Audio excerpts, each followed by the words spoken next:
नमस्कार दोस्तों, मैं अंकुर उपाध्याय स्वागत करता हूं आप सभी का एक बार फिर से अपनी नई वीडियो में। परेशानी खत्म होने का नाम ले ही नहीं रही है। दोनों पार्टीज एक एक करके कहती तो हैं कि हमें वॉर खत्म करनी है, लेकिन दोनों ही वॉर खत्म करने वाले पॉइंट पे पहुंच नहीं पा रही हैं। ऐसे में इन्वेस्टर को लगातार नुकसान हो रहा है। इन्वेस्टर कंफ्यूज पड़ा है, करें तो क्या करें। एक एक करके आप सभी के साथ डिटेल शेयर करता हूं दोस्तों। शुरू करते हैं बिना किसी देरी के। सबसे पहले आप सभी के साथ शेयर करना चाहूंगा यहाँ पे एक्चुअली में इस समय ग्राउंड लेवल पे चल क्या रहा है। दोस्तों, यूएस का मानना यह है कि ये जो वॉर थी, ये वॉर यूएस जीत चुका है। ईरान की मिलिट्री ऑलमोस्ट उन्होंने खत्म कर दी है। ईरान के सुप्रीम लीडर को खत्म कर दिया, सिक्योरिटी के चीफ को खत्म कर दिया, और अब ईरान के पास ऐसा कुछ है नहीं कि वो लड़े और यूएस कुछ जीते। तो यूएस की तरफ से ऑलमोस्ट विन हो चुकी है, विक्ट्री, और अब वो इस मैटर को पूरी तरीके से समाप्त करना चाहते हैं। ठीक है जी।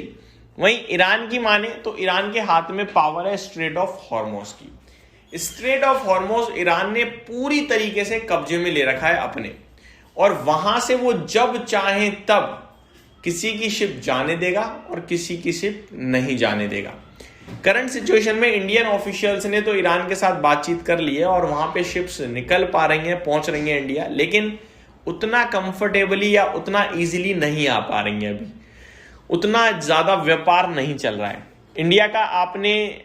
मैंने डेटा भी शेयर किया था कि जो इंडिया का गैसोलीन का एक्सपोर्ट है और डीजल का एक्सपोर्ट है वो काफी हैविली कम हुआ है। करीब 17 से 20-25% कम हुआ है वाई आधार पे अगर आप देखेंगे तो, जिसमें बढ़कर आना चाहिए वाई, लेकिन हमारा कम हुआ है। क्यों? क्योंकि हम ना ज्यादा कच्चा तेल इंपोर्ट कर पा रहे हैं, ना कच्चा तेल इंपोर्ट ज्यादा हो रहा है, ना रिफाइन हो रहा है, ना फिर वो एक्सपोर्ट हो पा रहा है। हम कच्चे तेल को इंपोर्ट करते हैं लेकिन उसे प्योर करके पेट्रोल और डीजल हम एक्सपोर्ट करते हैं, तो ये दोनों ही चीजें नहीं हो पा रही हैं। अपने देश में जितना पर्याप्त, जितनी जरूरत है उतना मिल जाए वही बहुत है इस समय, तो ऐसी सिचुएशन में है। तो कहने वाली बात यह कि सब कुछ तो यूएस ने जीत लिया, लेकिन स्ट्रेट ऑफ हॉर्मोज ईरान ने जीत लिया है। प्रेसिडेंट ट्रम्प ने एक बार यह भी कहा कि स्ट्रेट ऑफ हॉर्मोज हम जब चाहें तब अपने कंट्रोल ले सकते हैं, लेकिन अभी तक कहानी कुछ ऐसी है कि स्ट्रेट ऑफ हॉर्मोज पे पूरी तरीके से कंट्रोल ईरान का है।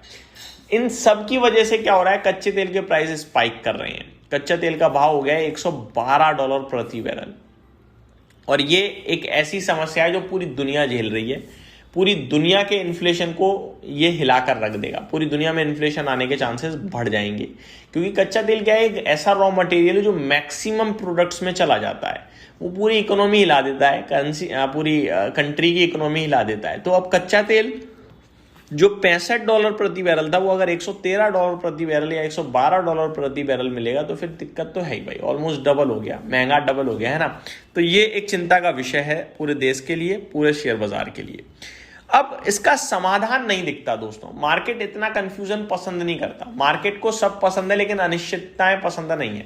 तो मार्केट उछलता है कि चलो वॉर एंड की बात चल रही है, लेकिन अभी मार्केट फिर गिर गया, क्योंकि मार्केट को समझ ही नहीं आ रहा है वॉर एंड होगी या नहीं होगी। मैं कहूंगा कि भैया मैं तेरे को मारना छोड़ सकता हूं, लेकिन उसके लिए तू मेरे को अपना गुलाम बना ले। तू अपने आप को मेरा गुलाम बना ले। सामने वाला नहीं मानेगा ना। सामने वाला कह रहा है मैं भी भैया तेरे से लड़ाई करना नहीं चाहता हूं, लेकिन उसके लिए मुझे तेरे से भी कुछ चाहिए कि तूने मेरे को जो मारा उसकी मरहम पट्टी करा, पैसे दे मुझे। तो सामने वाला नहीं मानना। तो चीजें ईरान और यूएस के बीच में बिगड़ रही हैं। ये दोनों चाहते हैं वॉर एंड, लेकिन ये दोनों ही एक दूसरे की शर्तें नहीं मान रहे हैं, क्योंकि दोनों शर्तें ही इतनी खतरनाक रख रहे हैं। दूसरी तरफ अगर ईरान की माने तो ईरान कह रहा है हम अमेरिका पे भरोसा ही नहीं कर सकते, वो कभी भी हम पे बाद में हमला कर सकता है, हमें अश्योर करो कि बाद में हमला नहीं होगा।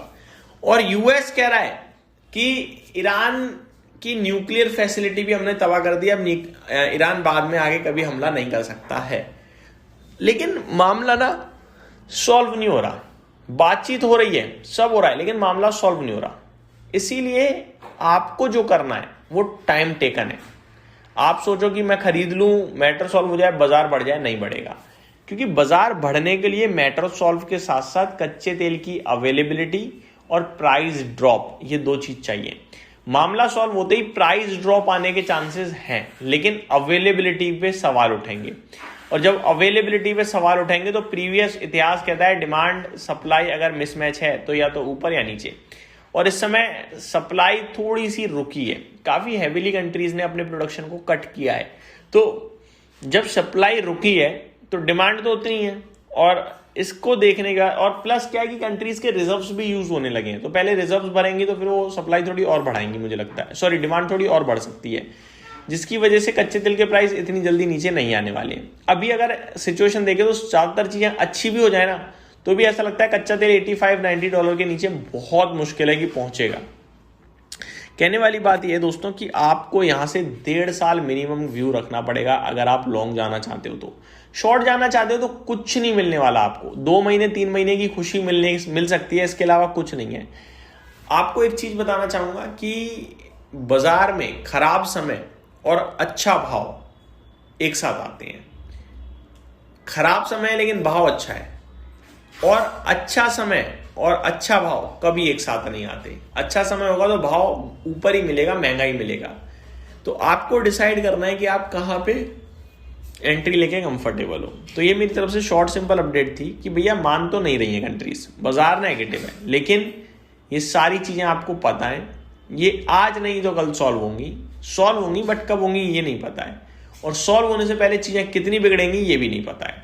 तो वेट करने में सबसे ज्यादा भलाई है, इस समय वेट करोगे तभी सही रहेगा। Thank you so much for watching this video, have a great day guys.